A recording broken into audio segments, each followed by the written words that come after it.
Tunnel Rat alert. Civil defense information will be broadcast at 6:40. West of the Rockies, you're on the air. Hello. Y2K, how can we prepare? Stop a few of their machines and radios.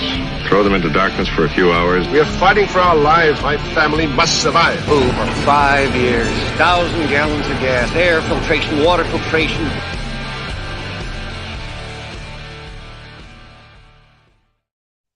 At you from the frozen tundra that is East Central Alberta, Canada. Streaming live on YouTube, Facebook, Twitter, Twitch, Rumble, and Odyssey, plus a whole bunch of other places tonight.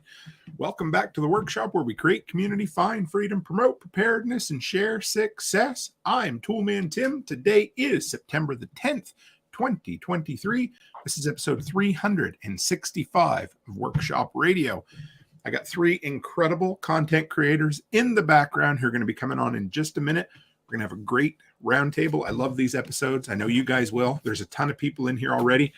I think we're breaking a record for the most simultaneous streams at one time coming over to the workshop. So this is friggin' incredible. So real quick, number one, it's Sunday night, not Thursday night, Tim. Sponsor is Amy Dingman of A Farmer's Kind of Life. If you're looking to get your ass kicked just a little bit while smiling and accepting it that it's sweet advice, then give her a chance. If you're looking to fill your ear holes with a little bit of motivation every single week, go to afarmerskindoflife.com. Somebody who isn't just a fellow content creator, but took a chance on supporting the workshop and is a friend of mine. So give her a shot. Number two, Self-Reliance Festival's coming up. I believe everybody who's going to be around the table this evening is going to be there. So if you want to meet up in person and kind of experience the power of in-person connections, selfreliancefestival.com, pick up your tickets. You've already missed the early bird deadline, but that's okay. We got all kinds of really cool, interesting cats and characters going to be there, so give it a shot.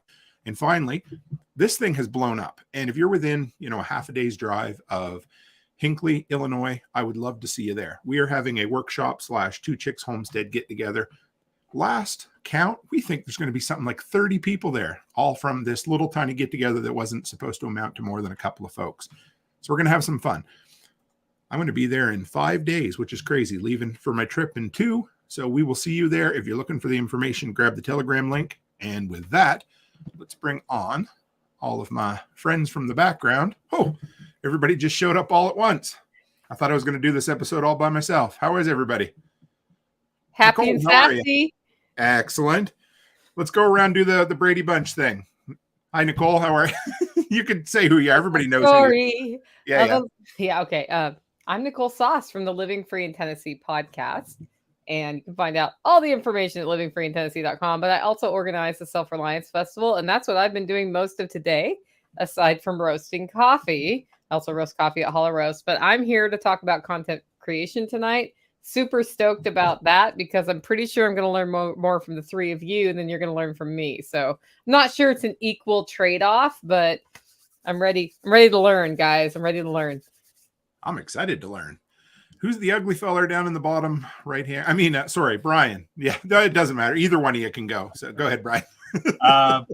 I'm Brian with the Lots Project. And like Nicole said, the lotsproject.com is you can find everything about me. I do a podcast every Monday through Friday morning and then an interview show Monday evenings. So 6 episodes a week and make a bunch of content. And I was hoping to learn a bunch from all of you. So I don't know. This show might be short and sweet unless the audience has some tips. I think we're going to do good. And then our longest term content creator directly beneath me, the guy who shares a name with a semi-famous TikTok wrestler, Backwoods Butcher. How are you, brother? You are muted. Sorry. My first time, guys.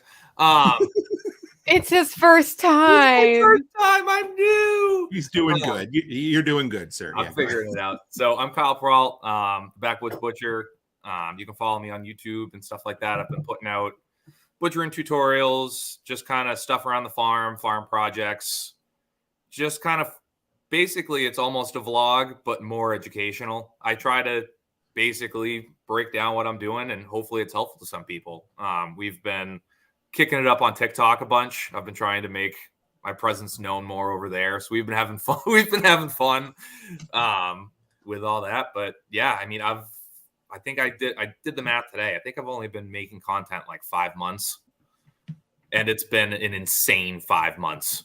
Like the amount of work that has gone into it surprised me, honestly. I was like, this will be pretty easy. And the amount of work I've put into it and how much I've enjoyed putting in the work has been awesome.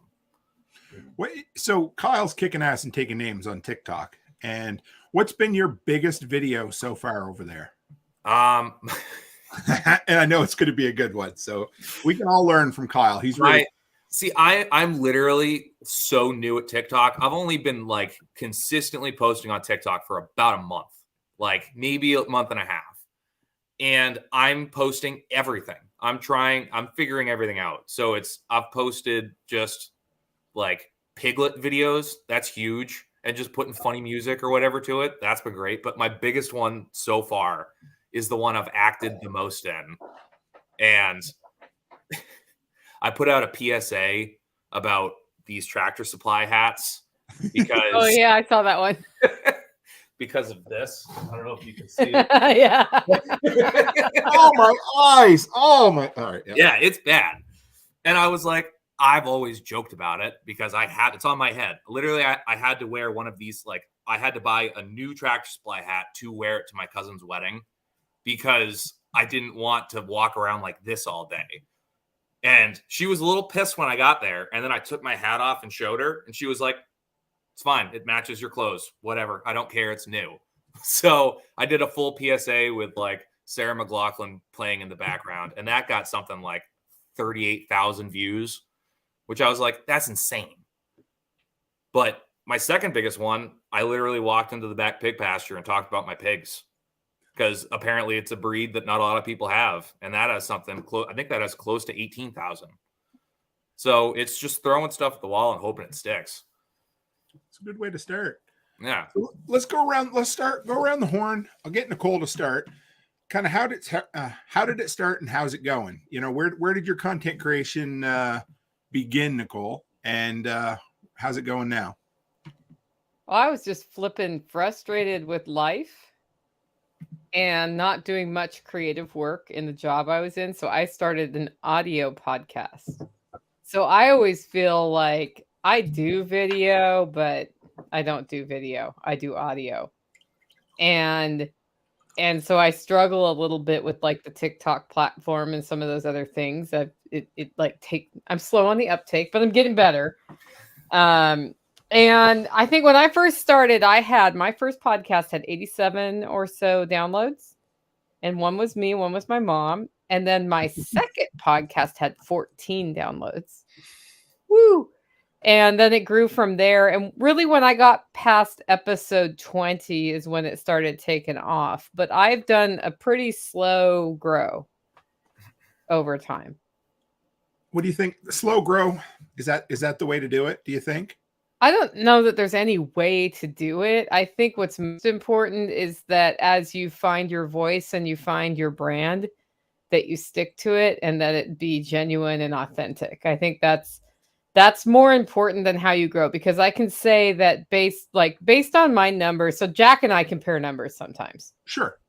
And he's 10x what I have on the follower side about. But my listeners are so loyal that my percentage of conversion rate, so to speak, for supporters is way higher than his. And so for me, that's more important because I feel like I have a real connection with my listeners and can actually take the time to interact with people on social networks and that sort of thing. And it's more important to have, 20,000 people who really are into what you're doing rather than 2 million people who are just sort of in and out and not really paying attention. And his listeners are also very loyal. It's just like my conversion rates through the roof, basically. I got to pick your brain a little on this. Any idea why your conversion rate is so high? I think it's the nature of who I am. So if you would look at what my role has always been in the business world for sales, I was the I'd be like an account manager. I always developed the relationships. Mm. So we kind of talked about in sales, there's the hunter and the farmer. Yep. So to speak, that role, I'm more a farmer by nature. And so what I made the decision early on to just go with that. Like I do look for new people, but what I'm best at is nurturing relationships with the existing people. That's fair. So then I thought, well, I should just do that because that's what my nature is. I dig it. How about you, Brian? I think it's kind of cool because I've been friends with you since ground zero, which is kind of neat. So how did yours start and how's it going, brother? Ground zero of this adventure. I really started like 10 years ago, with a YouTube channel for our farm. But like my internet right at the moment is kind of sketchy. My internet at our farm was worse than dial-up. So content creation didn't really happen. It took like 12 hours to upload a 45-second video. Like, how do you build a YouTube channel when you can't put videos online? So that's where that started. And it just went on and petered on like that for 7-8 years and grew a little bit, but then we were taken off and we were doing this whole new adventure. And so I thought I would make a podcast about it. And yeah, so that's been 1.5 years now, I guess that's been going on. How about you below me there? Question? It's all right. That's good. It's a good start. We'll come back around. How about you? I want to call you Renegade Backwoods Butcher. Yeah. I had too many butchers in my life, you know? Too many. Well, no, honestly, mine started with the Renegade Butcher podcast. Like, I had always wanted to do some type of content. I just didn't know how. I'm the oldest 30-year-old on the planet. Like, I can't figure it. Like, I can't figure out my phone half the time. But I've always wanted to do content. And then becoming friends with Josh and Brian from listening to the Renegade Butcher podcast and getting into the Telegram chat, I just started meeting everybody, talking to everybody, and like got nothing but encouragement to start one. And then I was finally just like, I remember the night before I started it, I went, no, I'm not going to do this. Like, I have way too much on my plate because I still do. It's insane that I stacked this on top of like running the shop, running the farm, 2 kids under 5, like everything. And also I'm posting at least 2 YouTube videos a week and try to get at least 3 TikTok videos a day. So it's like insane. But the next day I filmed my first video of me breaking down a B4 quarter and like threw it together. Like I tried to figure out the edit it somewhat and put it up, and it got like 500 views in like 2 days. And I was like, oh, all right. Like that wasn't too bad. And then it just progressed to where it's like, I got a good editing software. Like I actually paid for it. And I was like, all right, cool. Like if we're going to do this, we're going to do it. And from there, it's just kind of kept pushing. Like I tried to figure out YouTube as much as I could. Once I got that to a point where I'm comfortable with it and like figuring it out, that's why I've been on TikTok so much, trying to like boost that. But it's, again, I've only been at this 5 months, and it's funny because I don't even have a real barometer for how good I'm doing because it's just numbers. Like I don't really know because I looked it up before this. Like at 5 months, I have 353 YouTube subscribers, and I'm like, that's pretty good, I think. But it's so anybody can take this one. Okay. Do you guys find that when let me back up a little bit. So when I start creating content, I seem to get really, really excited about one thing, and I'll dive deep into something. It might be editing. Lately it's been kind of search engine optimization and that sort of thing. And it's like I can only focus on one aspect of it. That gets better. Everything else kind of stays where it is. But then, I jump to the next thing. Anybody else like that with kind of diving into content, or do you just sort of go by the wayside? Who wants to? Brian? Yeah, I figured. Yeah, I do everything, and then figure out what I like doing the most, and then I focus on that. Right now, I figured out recently on our trip. So when we took a big trip in July up to South Dakota and basically did bare minimum of any content or podcast or anything. And it was a really good time to step away and evaluate what I was doing. And through that, I came to the conclusion I really enjoyed doing the podcast and I wanted to put more work into it. And so that came with the sacrifice of not putting as much time into putting out crappy YouTube videos and crappy TikToks and trying to stack everything on top of each other. So I made that conscious decision to focus on the one thing and put out better quality but less quantity content on the other socials. And they all revolve around the same thing. So yeah, I'm sitting here. Oh, sorry, I didn't mean to interrupt. No. So yeah. Go ahead, Nicole. No, you finish. You finish. He's good. I cut him off. I turned his mic off. You're good now. No, I was going to say, I'm at a weird place where I basically represent 3 brands. And so you're supposed to put out like 8 TikToks and / YouTube shorts a day. You're supposed to do your email list. You're supposed to do long form video. You're supposed to do your audio podcast and then interact with the comments for 3 brands. Right. How's that going? So it's not right. That's not possible without a team. And so I was just talking to somebody before I came here saying, I really need to answer a different question to myself, which is if I wasn't, like also thinking about paying for my mortgage by having income, if that was covered, if everything was covered, where would I put my time on these 3 brands? And make that list and then ask myself the next important question, which is how can I focus on those things that I like to do while building these brands?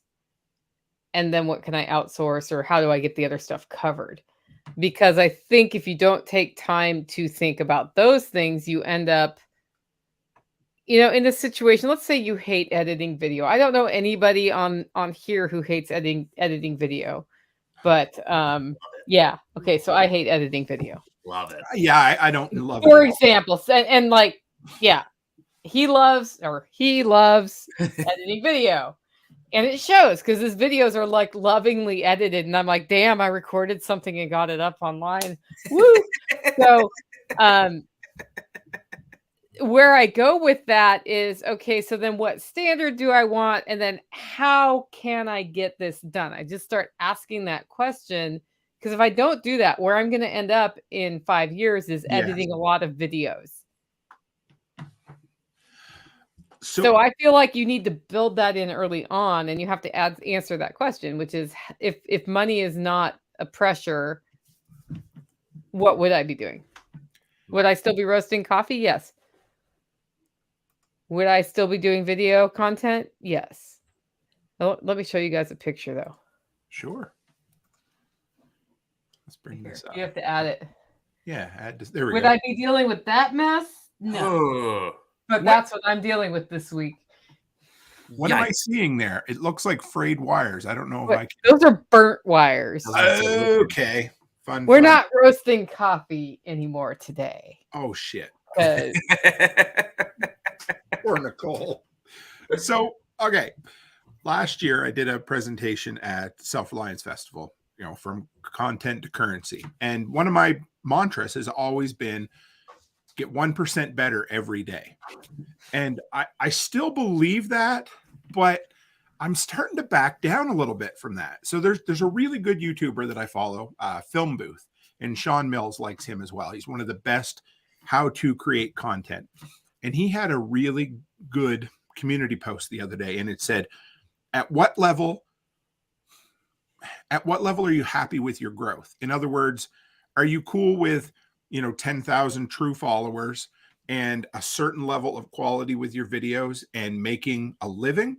Or are you going to go balls to the wall for your entire life and try to become Mr. Beast? And I realized, I don't want to be Mr. Beast. That's for sure.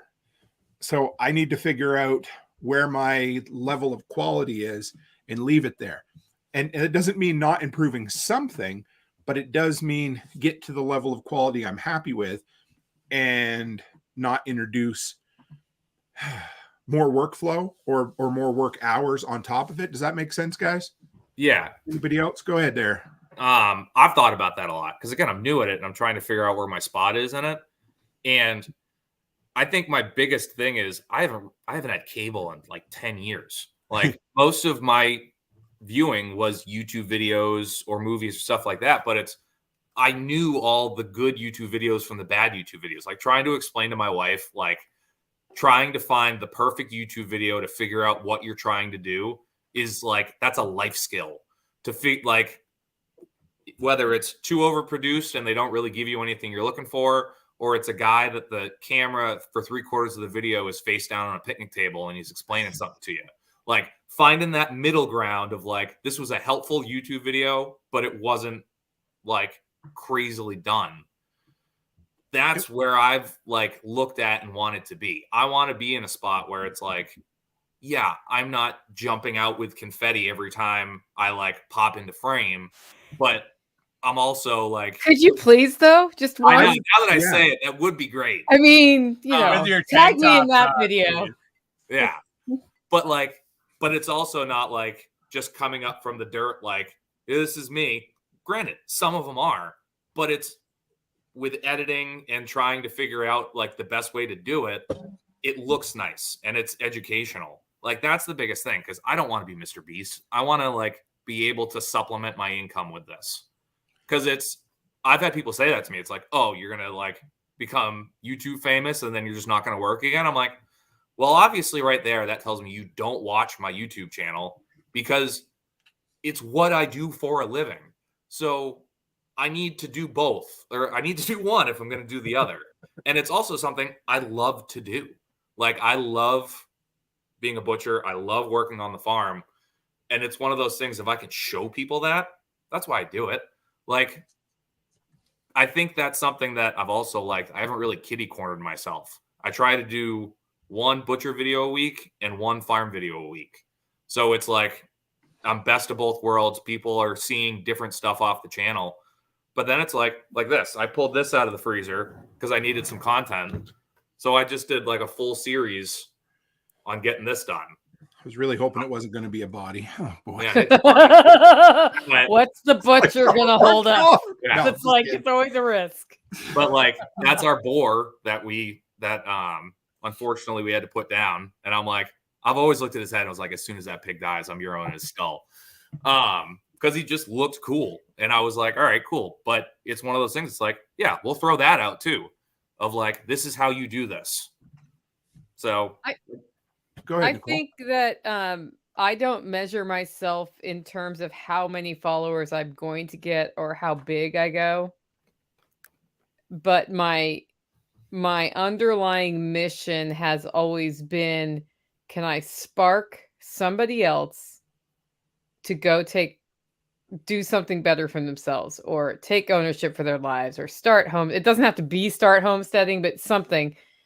When they take that step and realize that they are responsible for making their life the best they can make it, they choose freedom. When they choose freedom, then it's one more of us, whether or not they're a homesteader or a prepper. I don't care. I care that they feel empowered to make the choice. So when I look at like how big do I want to get, I want to just as many people as possible hand them that little freedom flame. And then I want them to take the flame and go blow on it and then hand it to somebody else. And the more of that happens, that's my success, really. The rest of it, yes, I need to pay my bills and we've developed this community that needs nurturing and interaction, and I love seeing what the community does for itself. But I don't worry at all about how big I am on YouTube or any of those things. And you're damn good at that too, Nicole, because I remember last summer. So we're, just over 12 months ago, I was out mowing on an acreage, and I was just at the point where the podcast was really starting to pick up a little bit. And I had kind of ran through all of my topics that I'm, fluent in, right? And you just happen to have that episode where you were talking about, hey, every so often you have to go back, and because new people come all the time and you're not the same person you were a year ago. And that was exactly what I needed to hear that day. And it's funny, the things that stick with you, because that's kind of become my philosophy, is going back to the well over and over again, because people tune in to hear certain things, because that's what you've built your brand and that's what you share. I mean, for me, a big part of it is entrepreneurship, and I have to be intentional about, because I mean, I'm passionate about the freedom that entrepreneurship gives for you, but at the same time, I have to make sure that I keep bringing it up, even though I might feel like not a one-trick pony, but a 2 or 3 trick pony. Sometimes I have to keep bringing that up, because that's the thing people want to hear, and that's what I want to share. And even though my tool review videos are the moneymaker for me, I get those warm, fuzzy feelings when people send me those messages like you, Nicole. Like I get messages all the time. Hey, I started a business because I listened to John and Nicole and Jack and you, Tim. Or, you give me that kick in the ass, and now I'm doing freeze-dried beef liver as dog treats, that kind of stuff, And I totally need to buy more of those, so I need to figure out how to buy more of those. Just as an aside, keep going. No, so that's, I have 2 liver treats left, and our dogs love them too. Yeah, I do. So I did that to you 2 weeks ago. I sent you that text 2 weeks ago. yes, you did. That's true. Yes. I need confession time here, guys. And maybe you guys are better at this than I am. I will have full-on conversations with people, and then they will talk to me like 6 or 9 months later, and we're like, we had a great conversation at Self-Reliance Festival. And I don't mean to do that, like I feel I did. Okay. Real confession time. I had Jason on the show last week, Jason from Kentucky Sustainable Living.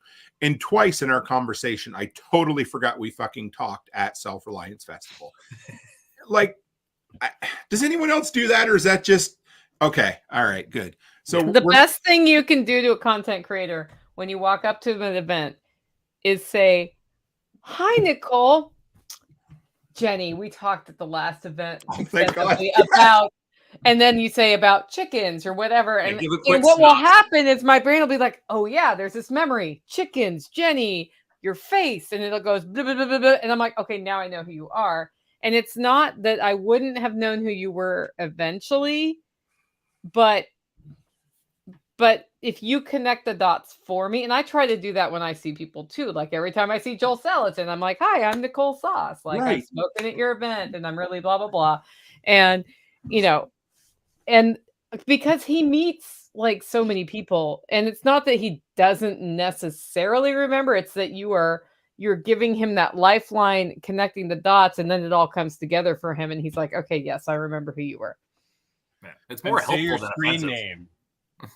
Yes. Oh, yes. Screen name. I learned that when I was working in politics, because I'd always be walking up to these prominent politicians and I'd be like, yes, we met at this event and that event. We talked about that. And they always appreciated it too, because otherwise they're pretending to know who you are. Yes. Well, that's also always the hardest thing, is half of these people that we talk to every day. There are people that I talk to every single day, and I do not know their name. I know their screen name. Hi, Purple Elephant 1234. How are you? Only on me. I literally served a regular customer when I was daytime bartending for a year and a half. The guy paid cash every day, and I didn't catch his name so far into waiting on him. You couldn't realize he was going to be a regular. I couldn't ask him what his name was. Like, I couldn't come up with it. I literally knew his drink. I could make his vodka 7 with a twist of lemon and lime right now and had it sit in his, but I wouldn't know his name if you told it to me. I had the same thing. I had a customer when I was working retail, the husband and wife, they would come in every day. They came in every day for 3 years, and I would cut them 2 2-inch strip steaks to the point that we were friendly. I ran into them in other stores and we stopped and talked. I still have no idea what their name is. Like, borderline friendly with them, of just like, yeah. Oh, and I'm good at like looking at a credit card or a driver's license or getting a coworker to ask or anybody. There was never an opportunity to get the dude's name. Yeah, but so we just have that all the time over multiple different groups. That it's like, yeah, I have no idea. I have no idea who I'm actually talking to. I mean, I literally there's people with different screen names on different platforms, and you talk to them, and I get them confused. Screw that, man. If you're in multiple different platforms, if you are a presence on the internet, get the same screen name. I swear to God, that's happened to me 4 times. I'm just like, I don't know who you are. Then you feel bad because it's like you should, I guess. I don't know. I don't feel bad at all. No, I got to. That segues. Okay, I got all kinds of areas I want to touch on, but let's talk about that right now. Let's talk about consistency and branding, because if you are a content creator, a podcaster, a YouTuber, whatever, and you don't have the same name in all the places, you're setting yourself up for failure. Who wants to take that one? Nicole? I don't have the same name on all my platforms. You do pretty damn good though, don't you? I suck at that. And it's because I didn't get them all. Like when I became Living Free in Tennessee, I couldn't get the names everywhere. And then Living Free in Tennessee is about 14 miles long. Yes. For the record. So I do try to get Nicole Sauce everywhere. So my consistency is Nicole Sauce. But that has been a point of frustration for me because it's like Living Free NTN, LFTN. Like I have a million little monikers that I try to get. It does all relate back to the brand, so people figure out who I am. And it is important, like when you launch something like Renegade Butcher or the Lots Project or Backwoods Butcher, if you can get those on all of the social media, even if you're not using them, you're in a much better place later. Like the reason we launched NicoleSauce.com was because of the different brands that I manage, that if people are just really into my personality, they can go to NicoleSauce.com. It takes them to all the other places if they want to do that.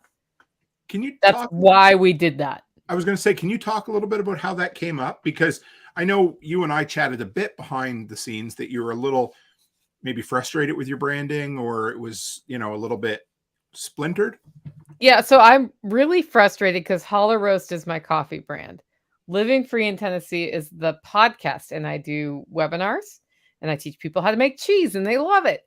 And then the Self-Reliance Festival, which I didn't expect to be a thing. Sure. When I started, it was like another event I was doing, got kind of big, kind of fast. And so I was like, I wonder if selfreliancefestival.com is available. Great. I'm going to buy that. Right. So I was feeling a little bit like disintegrated, and a friend of mine who we've worked together on branding and marketing reaches out. She's like, "Are you okay?"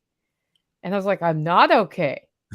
I feel very pulled in multiple directions, and I feel like I have brand schizophrenia, and it's like really freaking confusing for me. So I can only imagine everybody who follows me. It's like, what's Nicole doing now?"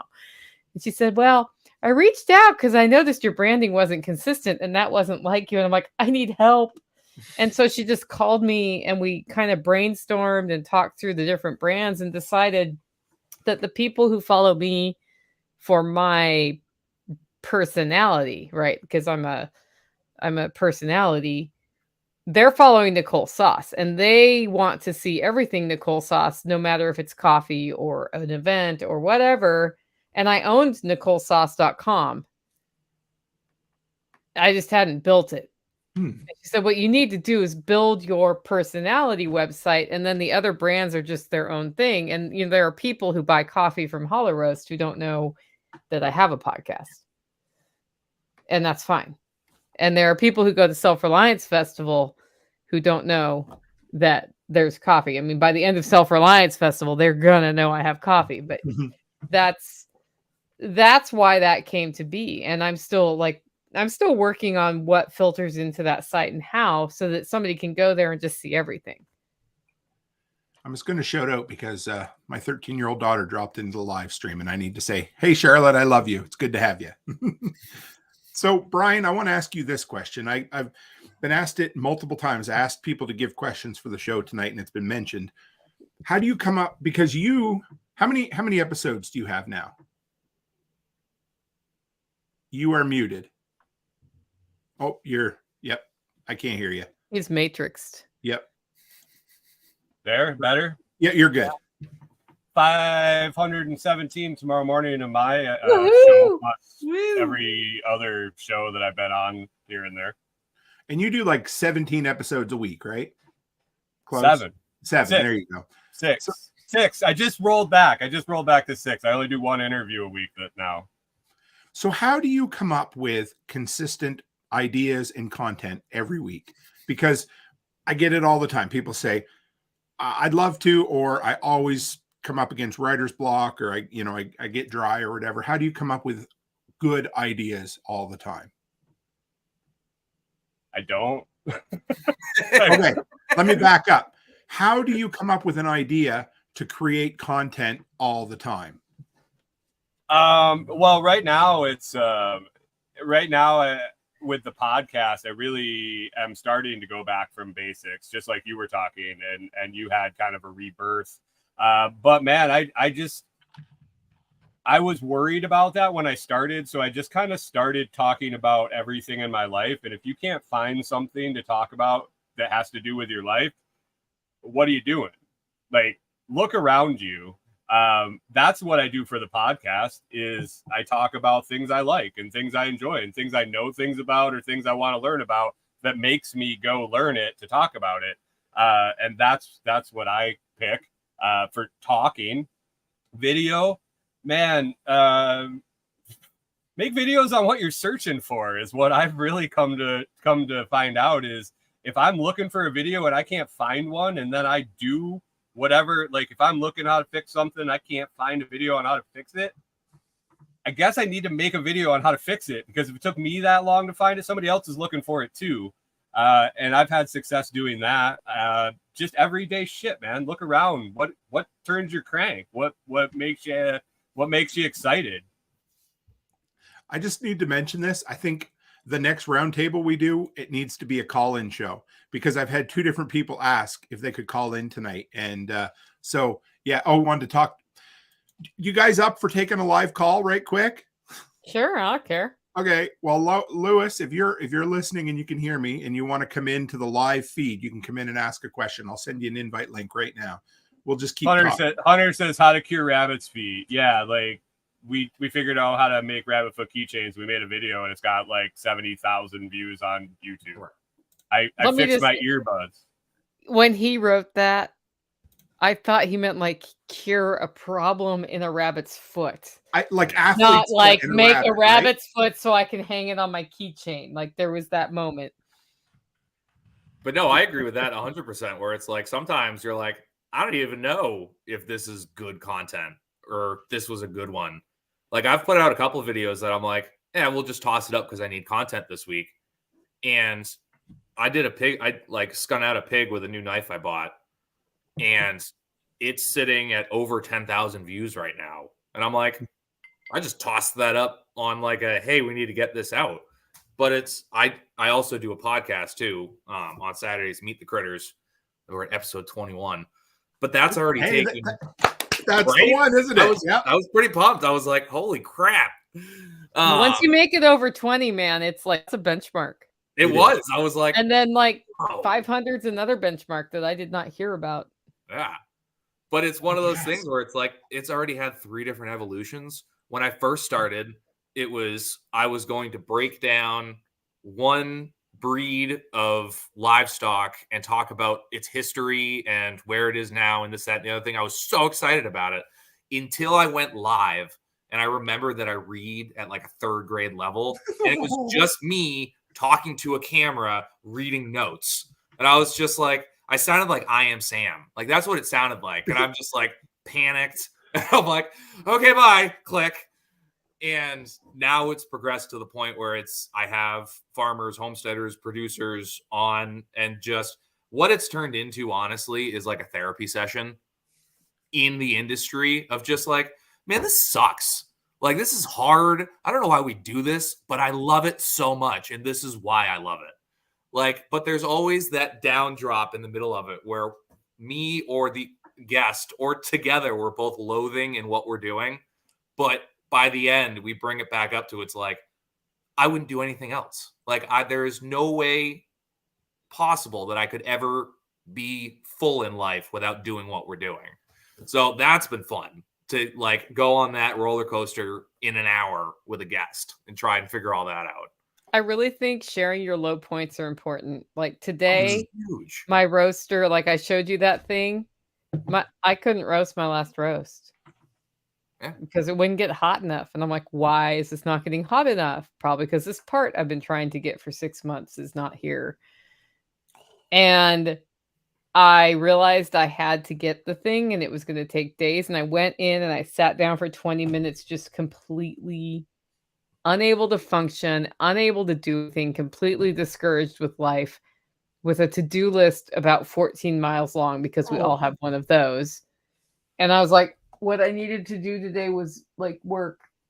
And sitting here for 20 minutes is not on the agenda. That exact feeling is why I still. And then, yeah, but Tactical was in Nashville doing a project on a rental with my friend who owns the rental with me. And he got back and I was like, we need to drive up to the sheep and I need to look at babies. That's what I need to do because that's why I do it. It's like so cool when you see the little babies because they're ridiculously cute, even though you know you're going to totally kill them and eat them, but they're ridiculously cute. I've got 10 piglets right now. I have that emotion every single day. I know. I looked at your piglets today to cheer myself up. That was so adorable, but I'm going to kill you and it's going to be great. You're going to be bacon. I give my boar so much attention. It's probably unhealthy because I'm like, you're probably going to be about 500 pounds and I need you to love me. I need you to be the happiest boar on the face of the planet. Here's some marshmallows. I love you. Goodbye. Like, yeah. Well, and I think it's important to take those times. I think it's important to share the low points and to share what you're doing to reset yourself because we don't always talk about resetting ourselves. And, you know, I'm going to be completely overwhelmed between now and the end of October, basically, because it's like one prepper fest after another. And then it's Christmas coffee roasting season. And that's that way every year. It starts in September and it ends in December. And then I close down for a week. And I do that for a reason because you have to give yourself time. And it's okay to work hard, but sometimes it's also okay to reset. For sure. Many years ago, back in like 99 to 03, I most people know this, but I studied to be a pastor, which is about as, you know, antithetical to what I do. I guess there's some similarities to what I do right now, but one of the things that we were always taught was always be looking for illustrations or sermon ideas or whatever it happened to be. And of course, this was pre-smartphone days. This was the day when I had a PDA. Everybody remember Palm Pilots with the little fold up? Yeah. So anytime you'd see a cool story, you're supposed to photocopy it and throw it into a file folder. So I do that now, but with this. So anytime, no matter how stupid I might think an idea is, I write it down I just have hundreds of notes of things that might make a good idea for a show. And if I hit that kind of wall where I'm like, I'm not feeling anything right now, you know, I'll start digging through that and eventually I'll find something. And so that's kind of my emergency fund for show ideas and also if you're like me, don't let it sit for 5 seconds, even 5 seconds and the idea is gone. So write it down immediately.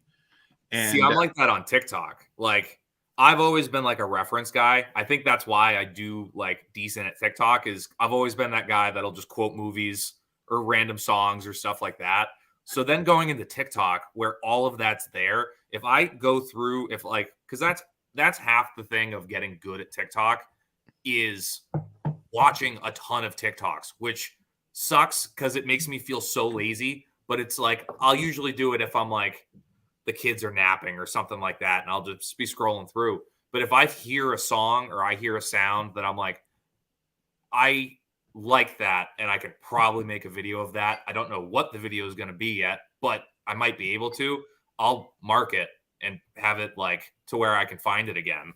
And that saved my ass a bunch. And some of my biggest videos from that, because it's like something happens, I film it, and I'm like, I know exactly what I'm going to put behind this, and it worked out perfect. So we have I guess I do call this workshop radio, the soundtrack to getting shit done. And quite often we open the phone lines, which really aren't actual phone lines anymore. So I don't know Lewis Brown at all, but He just came on and he wants to ask us a question. So, Lewis, can you hear me okay? You'll have to unmute your mic. You're still muted. Turn down your radio, sir. Oh, did we lose you?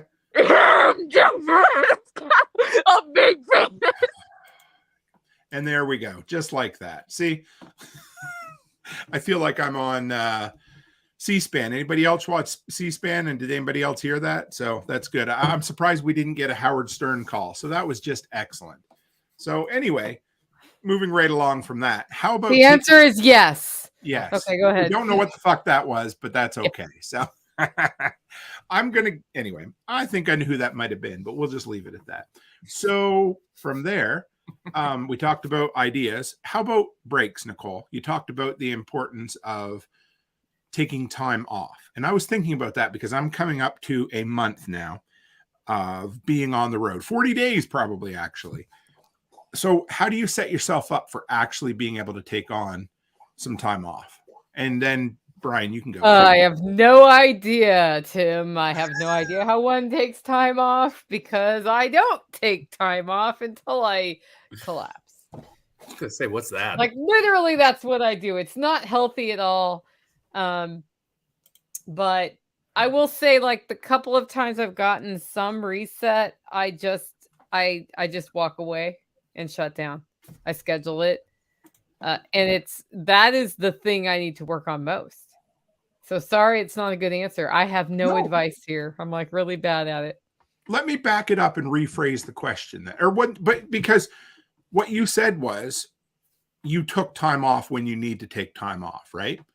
So that is an answer. That's not a pat answer by any means because you do it when you need to do it. So you travel quite a bit, right? Or right at least now. you're starting to. So how do you make sure you have podcasts for when you're on the road? I schedule in recording of the podcasts when I'm on the road. And I also pre-record things. So I have 2 podcasts ready to go right now that if I have a really hard week can come out. And Nice. I'm pretty sure tomorrow one of them's coming out because the ceiling is not hung at the duplex all the way. So I'll be back in Nashville tomorrow. So you try to keep a couple in the bag? Yep. I have a couple really good ones in the bag right now. So they're coming, and I had kind of thought I'd use them during the week of Self-Reliance Festival, but as I said, I'm pretty sure one's coming out tomorrow. I'm going to throw this. I still struggle with that just a little bit because especially when they're really good episodes, I've been collecting interviews through the summer. You and I did one, John Pugliano. I got one with Paul Wheaton, and none of them have come out yet. They're all part of a bigger plan down the road, right? But it sucks. You get this gold and you're like, because for me, I'm just like, all right, let's just throw it out there. I want it out as soon as I can. So, but I get it. You have to keep some in the bag. So what about you, Brian? What did you do when you went to South Dakota and everything earlier this year? Figured it out, did it on the road, dialed back everything and just said, okay, for a month, I'm just doing my show, bare minimum. That's it. Just my morning, enough to get it, enough to be prepared to do it, to record it, to upload it, and have tomorrow ready. And so it was taking me like an hour and a half to 2 hours a day. And it drove me nuts. And I started having anxiety about it. And about halfway through the trip, I told Corey I needed to work. And so her parents and her went to Mount Rushmore, and I worked for 4 hours. And it was almost one of the most amazing experiences of my life. Isn't that funny? But it's cool. I get that, Brian. I do. I'm going to guess that everybody else kind of feels that way, is that it's part of your life at this point. And yeah, go ahead, Brian. I mean, I felt like I was forgetting to do things. I have such a routine. I have it's just, I don't want to say it consumes my life, but it is from the time I get up, like you said, writing down ideas, jotting down things on your phone, replying to comments here and there. It's not necessarily every minute that I'm awake, but it consumes from the time I wake up till the time I go to sleep. So when I have to try to dial that back and just do it for 2 hours and then try to enjoy myself, I'm going, what did I forget to do? What did I forget to do? What did I forget to do? And then did I set my show up for the morning? It's like, and so I needed that to be able to do it for 4 hours. And it was, yeah. And then I was good for another couple weeks where I didn't freak out anymore. Yeah. So it's go ahead. No, Renegade, it's or Backwoods. no, because it's like, I get it, but I'm still flying by the seat of my pants with it. I don't have all my podcasts are live. I think I've only done one pre-record, but it's because it like worked out that my friend was up to do the podcast. But like I think there was like 2 weeks where I did have like one video edited in the bag, ready to go out, like in backup for about 2 weeks. And I was like, oh, this is nice. And then everything was posted and I'm literally filming and throwing things out the window again of just like, oh crap, like I need to be somewhat consistent. And I'm not still. I'm trying to set myself to do Tuesdays and Thursdays of videos during the week. But it's like, when I finally get to it, it's craziness because I'm at the point now where I'm still doing everything on my phone. Like from filming to editing to doing all the posting and all that stuff. So it's like, it gets to the point where you're killing yourself with it. And I don't know. I'm still finding the balance with it. So let's talk about that then. I'll start with Nicole. How important is it to set a regiment or a schedule or, a certain time every week, kind of having a routine to make sure that you keep juggling all those chainsaws? I have a fairly strict routine every week. So this is the fiction of working for yourself, that you can just do whatever you want, whenever you want, right? That's part of the motivation. No, so Sunday I start working. I work hard on Sunday and Monday and Tuesday. Like those 3 days in particular are the heaviest days of work for me. And then Wednesday, it's like I can finally look around and say, okay, what am I going to be when I grow up? And like do some forward thinking stuff. Thursday is a video recording day that's new. So Tactical and I record videos and I roast coffee. And then Friday, I like if there's ever a light day, it's Friday for me. So I try to end as close to after my podcast is out, like live recorded and out. And then it's all home. Like a day off for me is like, oh, I get to go to the garden and plant stuff or work on the homestead. That's actually a day off. So it's not exactly a day off. So it's very like every day has a dedicated primary focus, whether that be household or work. And then when I travel, that messes everything up because I'm not home on the days I'm supposed to be home doing the things, whatever the things are. If it's recording a podcast, it's a podcast. If it's roasting coffee, it's roasting coffee. So we look at the week every Sunday for the rest of the week so I can see where the conflict points are. And then I have to readjust. But what that means is that when like somebody just drops in on me here because I'm home, it's like, no, like literally I'm working more hours than I've ever worked before in my life at my house. It's not that I'm at work and then at home and can hang out. And so that can be a little weird. I think when you figure out your rhythm though, it opens up opportunities for efficiencies. So, like having dedicated days for coffee roasting for me has made it so that I'm not roasting coffee every day for a little while, which takes transition times. And it's reduced the number of hours I have to roast every week for the same number of orders. When you and I and, oh dear, forgot his name already, the Scythe guy, the guy for, is it John? Brian. No, John. Sorry, John. Oh, geez, Brian's right there. Yeah. So when You're right. When you and I, when we were talking the other night there, as far as scheduling goes, we talked about being able to do things in lump sums or, like big, as opposed to doing a little bit every day. It was better to do a whole bunch in one sitting. But the downside to that is that exact thing you just talked about is when something unexpected comes in, it really messes up your plan for the day. Does anybody else struggle with that? Oh my God, stop it, Tim. Backwoods Butcher. Backwoods Butcher. here. Yes. It's me. Yes. Did you just say Backwoods Butcher below me? I knew you were going to say below me. Yep. Somebody's going to have fun with a clip. Listen, I'm excited to meet you at SRF. I want that on loop for like. No, I get it. And it's one of those things. I've set the date. I've set the times that I have because I know I've scheduled my business, like my actual business, in a way that I know I'm going to have a slaughter on Monday. And if I don't, I know I'm going to be cutting on Tuesday. Like, I know one of those things is going to happen. So sorry, I just saw a comment.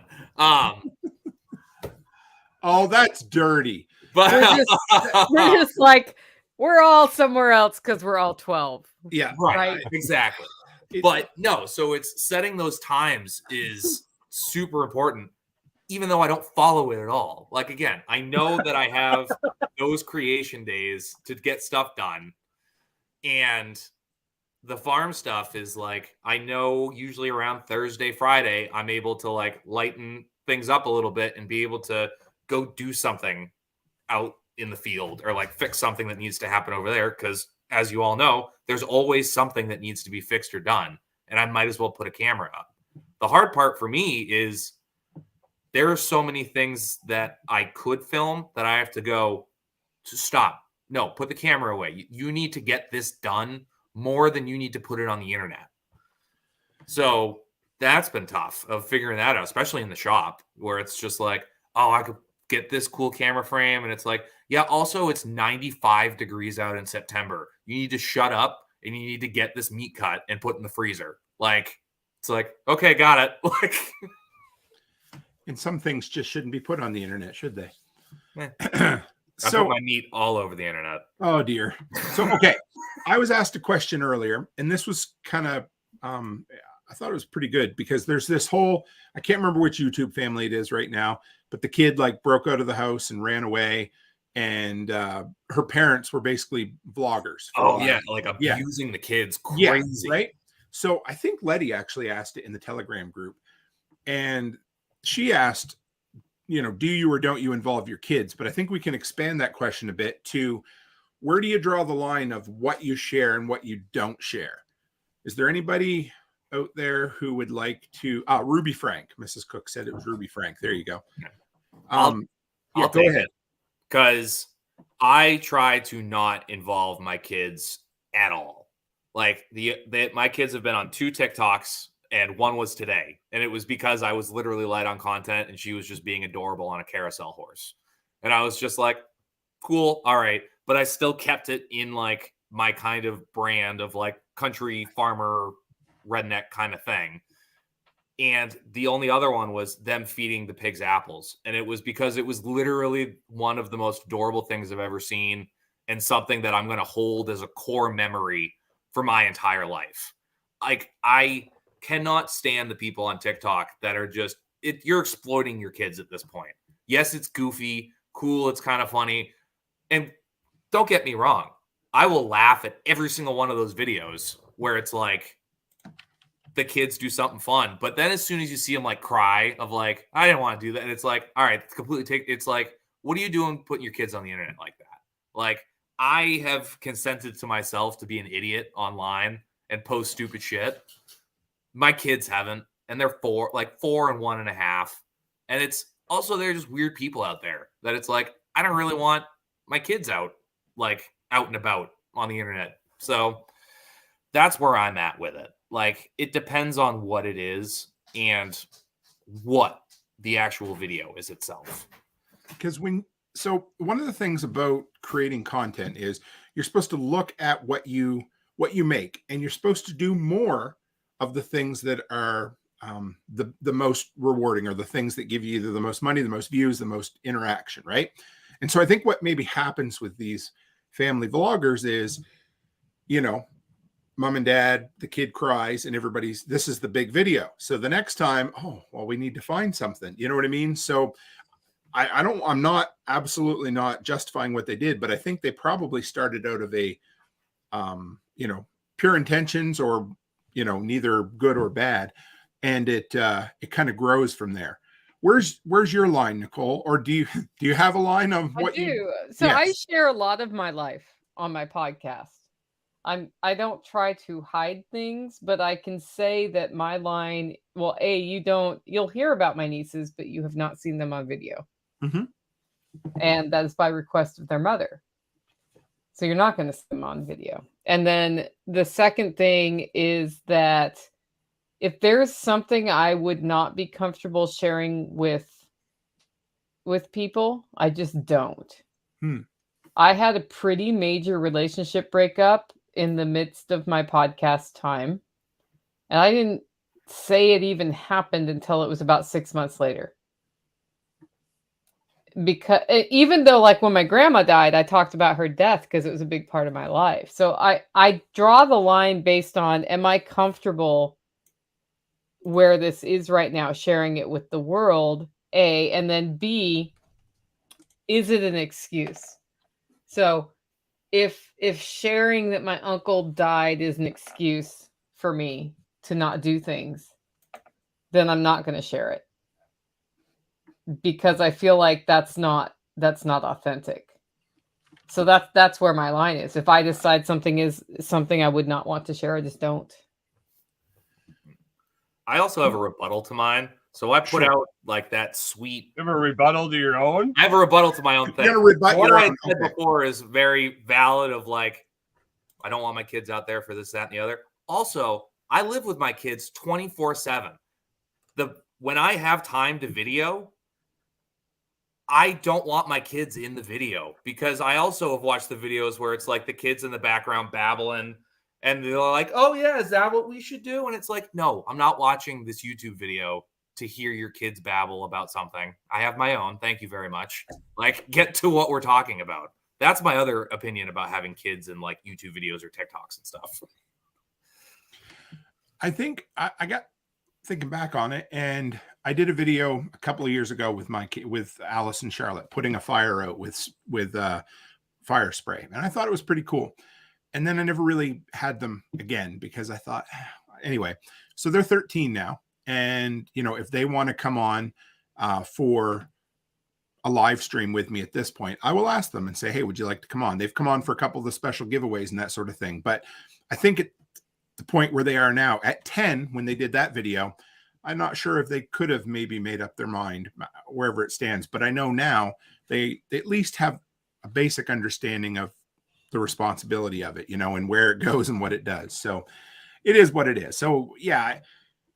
And there are, I try to share a lot of our struggles. I try to share, the good and the bad of entrepreneurship, but sometimes there's just days that fucking suck. And I don't share all of it. There's days when there's, I wouldn't say nervous breakdowns, but breakdowns where you just, you're not doing it, and it's that part doesn't come out. And I will share my failings and I will share lots of bad things, but there are just certain days that certain things that I'm just not going to share. And I don't even know if I don't think I could write in a book what that exact line is, but I know the feeling that comes with the things that I'm not going to share. And okay, I want to ask you guys something, because I actually had a long conversation with Chris Dixon the other night, a little while ago. Where does the line of obligation end? And now I don't mean this, I don't know how to ask this without sounding a bit like a dick, but we create everything. We have a community and we Just be a dick. Yeah, I know. Yeah, okay. just be a dick. All right. So here's the deal. I had a guy send me a message about something. So what people will do is if I don't respond to the YouTube comment, they will send me a PM on Facebook. They'll go and add me on Facebook. Sometimes I get it. Sometimes I don't. Didn't notice it. A week later, I get a second message from same person, basically saying that I owed them a response to a video. And also that if I didn't respond, it was probably a fake video or that I was bullshitting my way through it. Anyway, I'm not so much worried about the fake part of it. How do you balance yes, drinking, absolutely. How do you balance the obligation? Because I do want to help as many people as I can. I do want to answer as many questions as I can. What do I owe someone? Do you know what I mean? I don't even know if there's a question there, but fucking somebody start talking so I can stop rambling. Goose egg! Goose egg! You don't know of anything. Nothing. You put the video out there to begin with. I absolutely agree, but I want someone else. Yeah, go ahead. You owe them enough. You owe them as much as your personality and like who you are as a person affords. To where it's like, I have started getting a following on TikTok of people that will literally ask me questions in the comments of like, hey, what do you think about this? And having back and forth on multiple things. And then I've had some people that like I've posted some videos that have ruffled some feathers, and having people in the comments as well that are like, you need to tell me why you did this, or like why. And I'm like, one, I don't, because I posted a picture on TikTok or a video on TikTok. It doesn't really matter. Blood, Nicole. Also, it's like that's how they look when they say that. Yeah, that's exactly. But it's like you don't owe these people anything, because guess what? They don't have to watch your video. They can click right out. And I like that's how I've gone into this full steam ahead of just like, if you don't like it, don't watch it. Like, I don't know what to tell you, but for the people that are like, you owe me an explanation, it's like, I really don't, because you randomly found this. Or if it's someone who's consistent with it, like there is a difference. There's people in like the Telegram groups that are consistently in the chats, asking questions, giving answers, doing stuff like that. But if it's just some random person you've never gotten a comment before, you owe them nothing. That's fair. Ah, boy, he got right up on that soapbox, his hobby horse, and just yeah. I mean, 100% there. People who are consistent in our network, I'm more likely to respond to. Yep. Than somebody who is behaving poorly and saying they deserve my time, because the only person who deserves my time is me. And people I choose to let deserve my time, if that makes sense. So, you know, your family, your close friends, everybody else. It's the "what have you done for me lately" thing. Mm-hmm. Like, I'm going to guess the person did not appreciate my response. I give them the response, but the main response was, you know, if you're going to ask people questions like that, I can guarantee you ain't going to get very many nice responses from most people. And that's where it left it. So yeah, it is what it is. Right. So, Michael Paulus, I can see that chat. So I assume my channel chat is coming through the chat feed, by the way, but I don't know for sure. What about, I got to ask this question 3 or 4 times today. Where is it? Right here. Canny Couple. How many hours do y'all spend a week? I know. And this is like asking an entrepreneur, how many hours a week do you spend on your business, Nicole? You know? So my pat answer is I spend 40 hours a week on content, because I know it's that. It's probably more laying in bed, watching things and you know what I mean? But for me, because this is a full-time business on top of my other business, 100% I spend at least 40 hours a week, but I don't know, you know, I bet some weeks it's 20 and some weeks it's 100. So what? What about you, Nicole? Do you know how many hours you spend on content? I have no idea. I know it's 20 to 60, but probably closer to 40. Sometimes it's 30. It's a lot. And when I started, it wasn't that much. So I used to just spend 4 hours a week. And I think that's the purpose of this discussion is how do you build it, right? Right. So start with 4 hours a week. Do that consistently. And then more will come.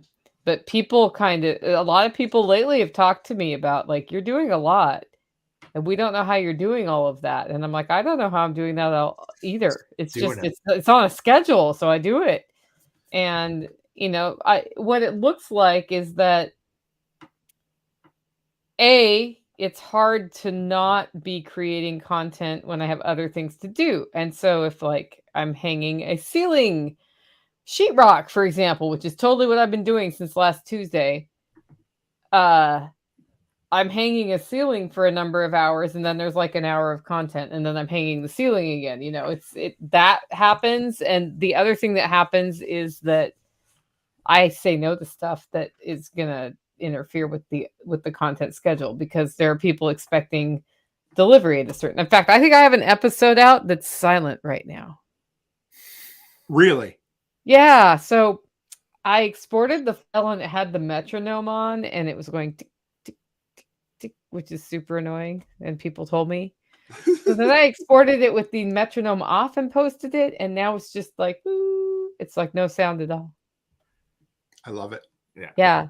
But that hasn't been fixed because I've been hanging the ceiling. And so it's like when you get into something that requires you to be in the real world for a number of hours, stuff starts falling through the cracks on the content side. And that's, I'll be doing a podcast about that, I'm sure, because it's hilarious on one like on the one side, it's funny, but on the other side, it's also like, this is why you have to download that a second time, because I screwed it up, because I don't know why, but yeah. How about you, Alexovich? How many hours a week do you spend on content? All of them. Yeah. I mean, it really depends on what you're talking about. Back to like the schedule thing. Mm-hmm. I just try, like, I know what I have to do for each episode. Like, I know I have to have an outline for a 40-minute discussion. I need to have, like, in the morning is when I prep my first 15 minutes, because that's just about what I did yesterday or tomorrow or today or whatever. But that bulk of the episode, since I've changed and shifted how I'm doing my show, I know what I have to have for that. So I started yesterday for next week, and I'm already done with Wednesday or Thursday. I don't know what I ended up through today. But as the week progresses, then I get to work on a Blockstream Jade video that I'm supposed to have out like 3 months ago. But now I've changed how I'm doing long format video. Like, I'm making sure it's right before I put it out, instead of just getting it done and throwing it out there. And I'm also doing all the follow-up videos before I post the first one, because I never go back and do the rest of the videos. So if it's like a how-to and then an explanation of stuff from the how-to and another video, and I always would do the first one and be like, oh yeah, next week I'll do the next one. Yeah, next week was 4 years ago. So yeah, I'm doing it all before I release any of it now. That's an important strategy for a content creator, is do the stuff you hate the most before you do the part you like the best. Mm-hmm. Mm-hmm. Yep. Yeah. Because if you don't, it's the old, again, back to my preaching days, but one of the favorite illustrations you always heard from pastors was, put the rocks in the jar first, then the gravel, then the sand, then the water. Because if you try to do it the other way around, if you put the sand in first, you're not going to get any of the rocks or the gravel. So get the big things, but also the things that you hate doing, right? Simple as that. So this is a question I got asked at least twice today. Said, I'd like to hear hardcore numbers on content revenue. What types of long-term financial goals you have with content? This is a tough one, because not a lot of us like to, whatever, I don't mind, but it is what it is. So what's your long-term goal, Nicole? And you can answer as much or as little as you want with content. Are you where you want to be? Do you want to be further? What's the deal? I would like to be further than I am right now. I'd like to 10x my subscribership. Just from a raw numbers standpoint, my revenue model is I make money on selling coffee, on selling tickets to events, and then the memberships and the other things, like in that order. So I mostly sell a product. Mm-hmm. As part of content creation. Oh, I get ad revenue from YouTube and stuff like that, but it's like this much. It's that much. Yeah. It doesn't really matter to me at all, which means I can say whatever I want on YouTube because I'm not dependent on it. So for me, the revenue model has been dependent on me figuring out how to make money. So sponsorships, you're looking at $2,500 a month or so, or $2,000 to $2,500. The coffee makes me the most, and that's the one that can go 6 figures. It's not there yet for me. Like, I sell more than 6 figures a year, but I don't take in 6 figures. And then the events, everybody thinks I'm like making out like a bandit. No, I understand. Yeah. Yeah. I did okay in March on Self-Reliance Festival. I took in $10,000. Wow, Nicole. Holy shit. And I don't need must to be nice. Sorry, no. I know, must be nice. I'm not trying to hide the numbers. No, that's fucking but awesome. That was Self-Reliance Festival 5. Right. Yeah. The first 3 I lost money on. Yeah. So so that's where it has taken a large investment of time on some of the things. And if it had not been for Hollow Roast Coffee, I wouldn't have made it this far. For me, that's like my specific thing. What I find with content creators is everybody finds a different way of making money. Right. So I want to back up a little before I go to the other guys here. How did you find that? Because if I remember hearing Jack talk about this before, I think, or maybe it was you, but it was about you anyway. Your podcast wasn't originally designed to sell coffee, was it? It's still not designed to sell coffee, it just does. Right. But that's your biggest moneymaker right now, is it? Or yep. So how did you find your financial system or structure? I was looking at other content creators and trying things they did, but I transitioned from a full-time job that was paying well to oh shit. And I had already started the podcast. And so that year I was selling duck eggs. I was selling any farm stuff I could make, like jams and jellies or vegetables. I was doing corporate facilitation, just sort of contract based. And I was roasting and selling coffee because I was already roasting coffee, and I was selling memberships in my podcast. And hi, Alice. And what happened is that year that I tried all those things, I was mostly living off what was in my pantry already. So I was telling that story on the podcast. And I realized that in order to fulfill a high number of coffee orders, I would have to buy another roaster. And when I was pricing roasters, entry level was $20,000. And at that moment in my life, $20,000 was an inconceivable amount of money. Sure. And so I gave a presentation on how to roast coffee as sort of like a side hustle at Jack Spirko's spring workshop. And I said, so this is as much as I make every month on that. It's not a terrible income, right?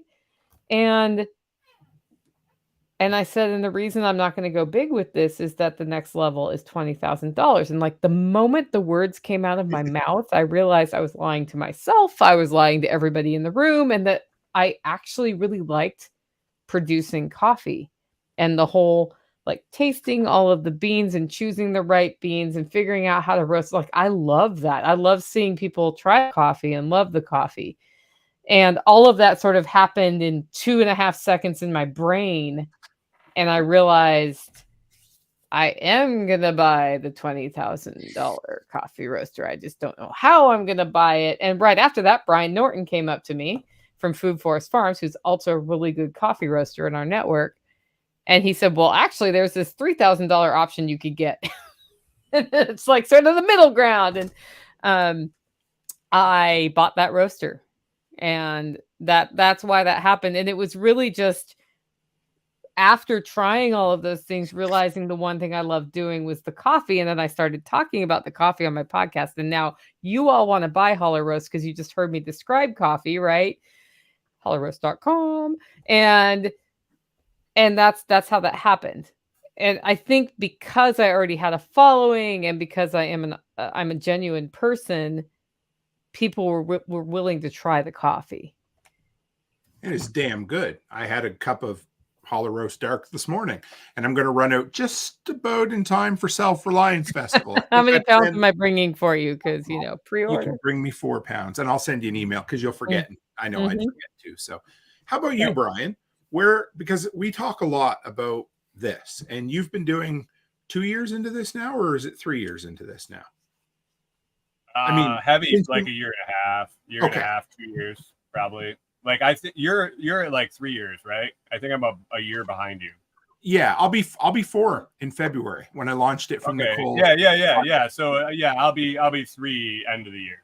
Okay. When I switched, I kind of started looking at things a lot different when I made this adjustment recently. Before I was just kind of going, I gotta get enough followers across the board to make money, blah blah blah blah blah. It was just more, build. I read something, or when I was digging into how to really figure out what I want to do, I saw something that said treat each piece of content like its own product. So every podcast episode, treat it like its own product. It needs to stand alone, but it also needs to show everybody else what every other podcast is going to be like. But then also have a blog post for it and social media for it, and treat each one as it is. And when I started thinking about it like that, I was like, okay, well, I'm going to send a TikTok out, and I don't care. I got 800 and some followers on TikTok, and I get the 250 views. Or, you get to that different level and you get 400 views on every damn video, every single one. It doesn't matter if they start out with 200 and they go to 250, or they start out with 6 and they go to 249. But you know what that is? That's 249 pairs of eyes that I get to give a message. And if I told Nicole that every time she grabs a bag of coffee and goes, hey, she could have 250 people look at that and an opportunity to sell this 250 people. Doesn't matter if I have 10,000 views. I can't sell to 10,000 people. Right. I can sell to 250 people at a time. Why not? It doesn't matter. Do what you're doing right now. Have goals. Like, obviously, the more people that are there, the more views you get, the more conversions you get. But at this point, it's okay for me to have 250 views. It's also okay for me to have a YouTube video or a Facebook one. Thanks, Tim. What are those reels? End up going over like 1.5 million views, and my Facebook subscribers went from like 197 to 2,800 in 3 days. I mean, that shit happens. But I'm okay with the lower numbers. Like, everybody gets frustrated. I'm only getting 250 views. Man, there's a lot of times when I was trying to sell shit before I started doing content creating. If I had 250 people to talk to, that would have been tickled pink. I think the key is the only person you should be comparing yourself with is yourself, for the most part. Yeah, there is that. That's huge. Yeah. But realize what you have. Don't throw away. Don't discount what you have at this point, hoping for what you want to have down the road. Obviously, work for more, but don't throw away what you already have. Well, I think another big that thing question usually comes from the point of view of, I want to quit my job and be a content creator. Yeah. Right. Then be a content creator and market to 250 people. Sell a product that you can market to 250 people. That's all you need. Because, okay, do you want to go ahead, Rent? I don't know what that product is. I wish I did. Well, I think the other big thing is, like, I was thinking about this today. All 4 of us sitting here do such drastically different content. Right. Like, we're all in the same community for sure. But whether it's my long form animal processing videos that are on a teetering point of getting pulled down off of every platform every time I put them up, like, and I do everything I can. Like, that's half the reason I get into editing so much, is there is a high probability that some Karen's going to see that and report it and go, that's animal abuse. And it's like, no, somebody paid me to shoot their cow and cut it up so they can eat it later. Like, that's what that was. It's been happening since the dawn of man. Like, I don't know how else to tell you this, but yeah, I don't even know. I got lost on that one. It's okay. I almost did that a few minutes ago. So, well, it's also, so if you're trying to quit your job to be a content creator, you can't, like, none of us started our content business to get rich off the content. Right. And that's so I because I was a marketing consultant for so long, a lot of people are like, I need my podcast to be bringing in 6 figures by month 2. Well, good luck with that. I've made 58 unless you have $500,000 to put into that, I can't help you. Well, right, Yeah, and that's the thing. You can do it. Yeah, you can. For sure. You can do it. Or you might get lucky. I can also walk outside and find a lottery ticket that's a winner. You know, But I mean, but it's also, guess what? You need to do Why? the work. Yeah, you have to really define why you're doing it. Like for what was it, a year, almost 7 months, I did it before work every morning. Right. I got up a half an hour extra early before the hour early I had to do it. I did 20 minutes because that's what I had time to record it, hit download, go in the bathroom, finish getting ready for work, go out the door as it's uploading, and hopefully sit in the driveway and have Wi-Fi long enough to download it before I leave for work so I can listen to it on the way, because it wasn't done downloading when I had to run out the door to go to work. That's when I started my podcast. And that's why I do it on StreamYard, because I didn't have any internet. I was paying 4 megabytes of internet per megabyte. So I did it to StreamYard. Go ahead, throw it to 7 different places at the same time. Right. For me, it's weird. Because like you said, everybody has to find their own monetization thing. And I have, again, we talked about the spaghetti method, or throw everything at the wall and see what sticks and then keep doing more of the same thing. But I remember the first time I applied to Amazon affiliates and I didn't get the 3 sales in 90 days and they kicked me out. And I'm like, that was a kick to the nuts, like that. They kicked me out permanently and I don't know why. And they can do that. So again, a good reason to be, diversified, right? But my last Amazon affiliate was basically $1,000 Canadian. So you have to find what works for you, right? And I like my first 5 months, I made nothing. My 6th month, I made $5. I don't even know, if I tried to tell you what the numbers exactly were on my way up, I'd be lying because I can't remember 2 months ago. But you had to find, and the other thing, somebody asked about funnels. I think one good way to make pretty decent money and to start making some independence from content is to have a bunch of different funnels, because it's a lot easier to have 10 $500 funnels than it is to have one $10,000 funnel. Now it is possible, and those numbers didn't add up, but for me, it's my YouTube ad revenue and my Amazon affiliates were about equal for the last couple of months. So that, those are that. And Becky says, I can't remember from this morning. That is very true. I can't most days. So yeah. So Amazon and YouTube links. Then here's the thing, something that if you are looking to get started, and I've said this a bunch recently, I mean, review videos are great because you can kind of double dip. You get ad dollars and you get, affiliate links, but partner with a company you believe in that isn't Amazon. Like find somebody. For me, one of those somebodies has been EMP Shield. They've been fucking incredible. And I didn't want to partner with them because I thought they were alien abduction insurance. I had to look into it and find out that no, they have all the paper trail to at least prove that everything has been tested. So I was cool with that. And they've become my 3rd biggest moneymaker.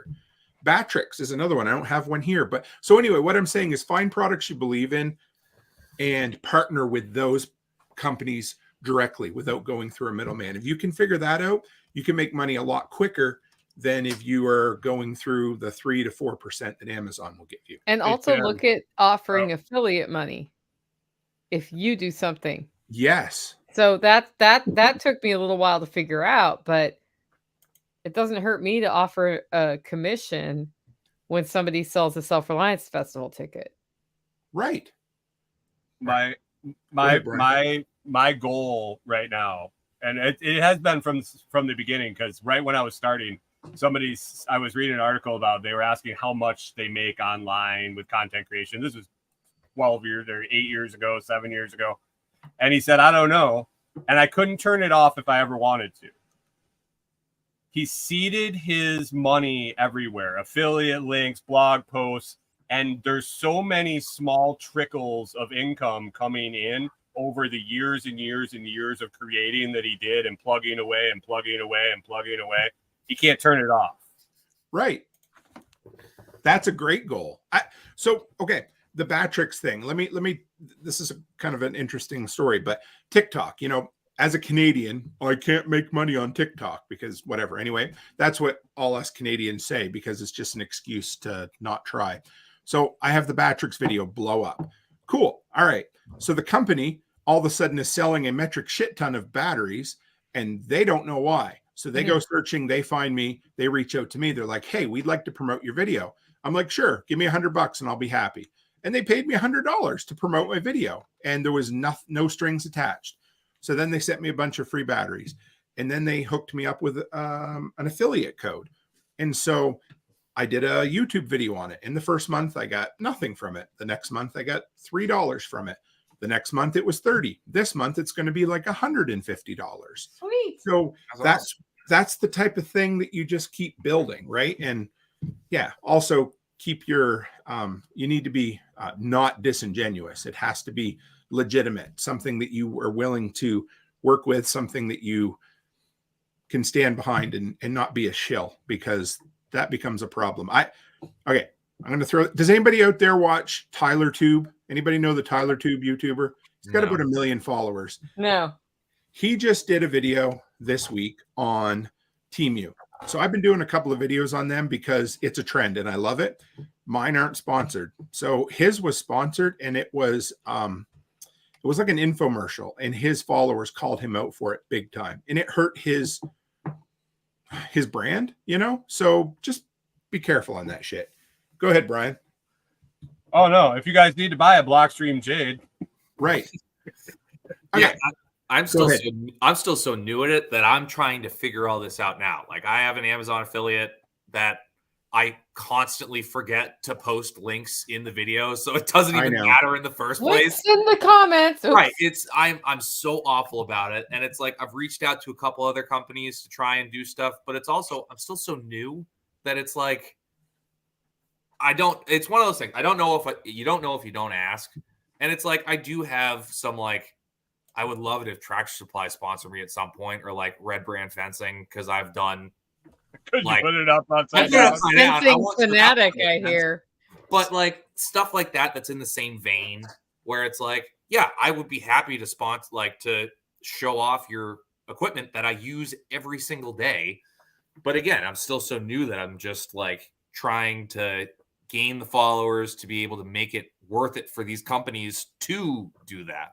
I got to get a sponsor for those America tank tops. Yeah, I should. I really should. So I should just do a line of my own.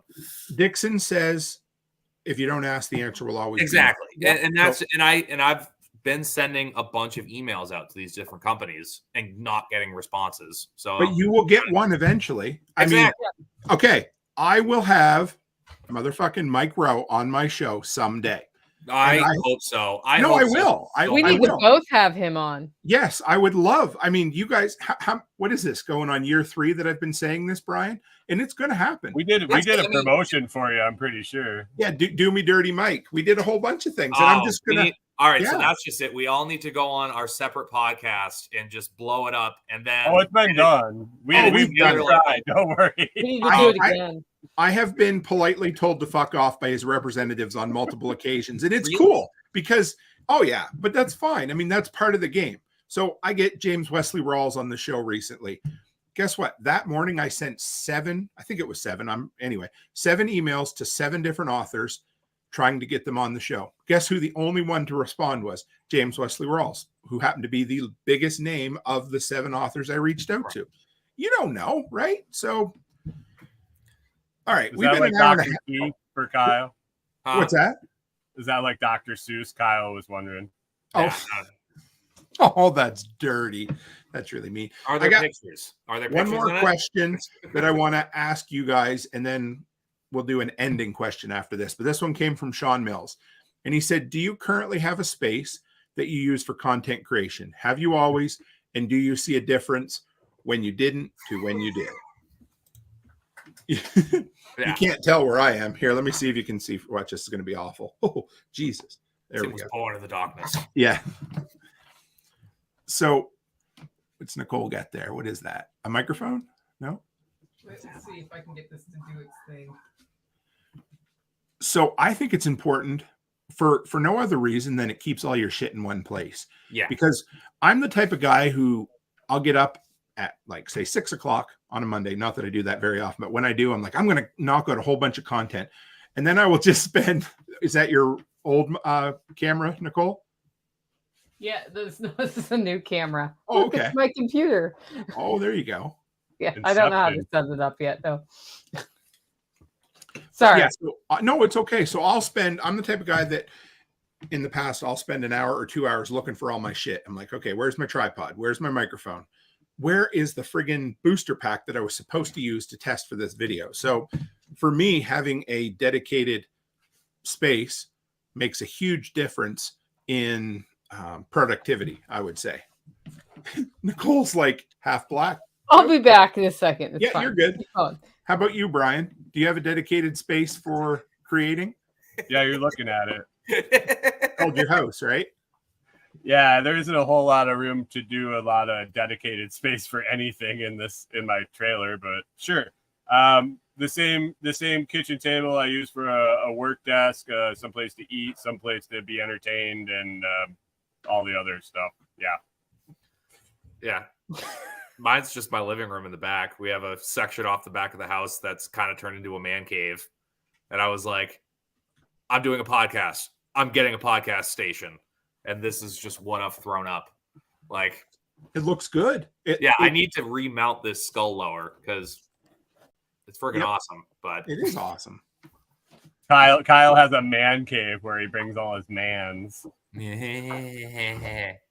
So I've always had a dedicated space, and apparently I got a new camera, and I was like, I'll play with my new camera on this podcast live, and then I'll knock over my studio lights live from Sunday night. They like literally fell over. It's camera antics. Go ahead, Nicole. Yeah, I was gonna say I've always had it. Right now, I'm in the corner of my bedroom. And I'm going back to my office. I used to have an office, but my mom was over here so much that I moved out of the office. So I was not in the guest room because it's a double guest room office. So I'm going back there because she has not been here, because having this tiny corner in my bedroom's a little weird. But it is nice to have a space. I created a space in my workshop at first. So originally it was just wherever I could film, but then eventually I stripped the walls down and painted them all black out in the workshop. And I liked that for a while, but I kind of fell in love with my podcasting studio down here, which is basically my office that we painted entirely black now and renovated it, and it works. So, but for me, I really like shooting my review videos outdoors. I like the natural light. It just looks really good, but come wintertime, that has to stop again. So yeah. Minus 30 kind of sucks. There is a thing though, because again, this is just in my house. Mm-hmm. So it's like, oh, let guests will come over. It's like, oh, let's go see the dogs. And they walk in and it just looks like a militia video. Like, this is where this is where we film hostage situations sometimes. Like, would you like to hear about the right?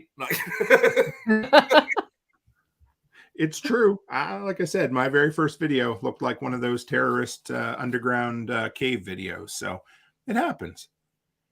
All right. So we've been an hour and a half. I think we could easily do another one of these episodes down the road if you guys are up for it, because absolutely, there's obviously a hunger for people. And we're no experts, are we? We've just failed a lot and figured things out a little bit. So I'm cool with that. I just posted a TikTok about a pig that was talking about wieners. No, I am not an expert in anything. So let's we'll go around after, and everybody can plug what you're doing. But Nicole, what is your micro? What is your white whale, or the thing that you would absolutely, your big, hairy, audacious goal? What is it, Nicole? 1 million. 1 million subscribers? Mm-hmm. Nice. On YouTube, podcast, what? Or does it matter? Podcast. So I measure all of my stuff on podcast. The other socials feed the podcast. Okay. Nice.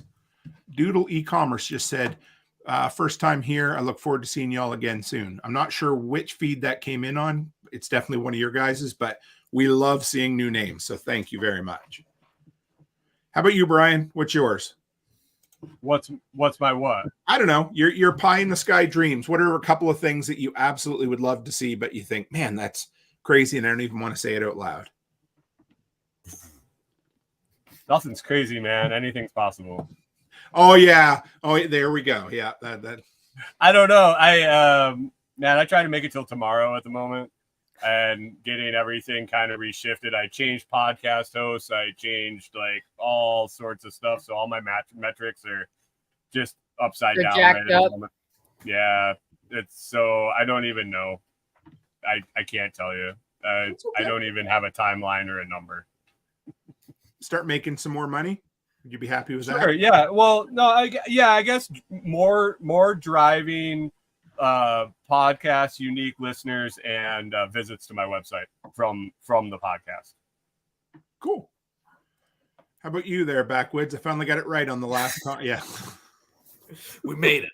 No, I'm still so new. I'm at the point where I'm like, I just want to be level with it. I want it all to be like it's paying for itself in both like time and investment and stuff like that, and maybe a little more, and then just keep having fun with it. Like that's the biggest thing. I'm enjoying doing it, and that's been the best part for me. And there's always this thing in the back of my head. It's like, I don't even care if anyone ever watches these videos. I can go back and I can watch all these videos about where my farm or where my shop has been 5 years from now. I can be like, can you believe I used to do it that way? That's crazy. And people listen to me. But just stuff like that. And then this is like my pie in the sky thing. I'm a big, like, I listen to podcasts nonstop and mostly comedy podcasts.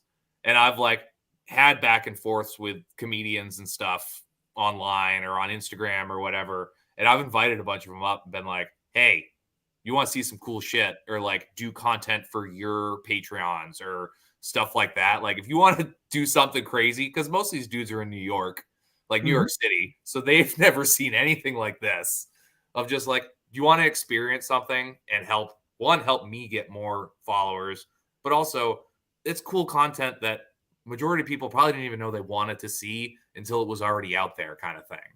So if I can start creeping into like other realms that I probably shouldn't be in, I feel like I can hold my own, like just kind of backwoods funny wise, because I'm just that person in general of just like, I'll keep with a conversation. It is what it is.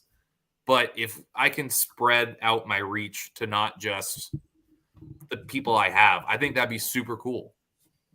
Because I still have that mentality of like when a child gets a new pair of sneakers, where every single person he passes that day is going to go, do you like my new sneakers? Do you like my new sneakers? That's half the reason I post videos. It's like, I bet you run real fast in those, like, don't you?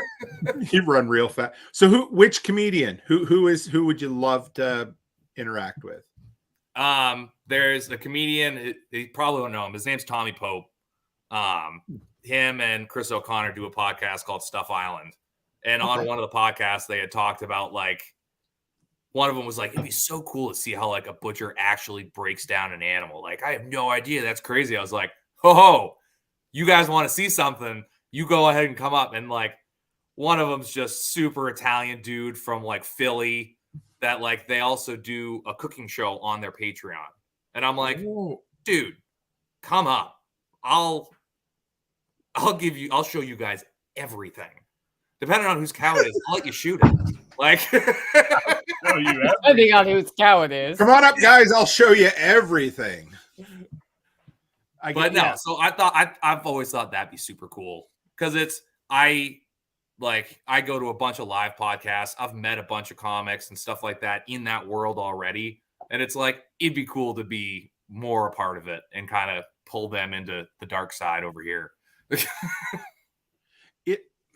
Kyle's in New Hampshire.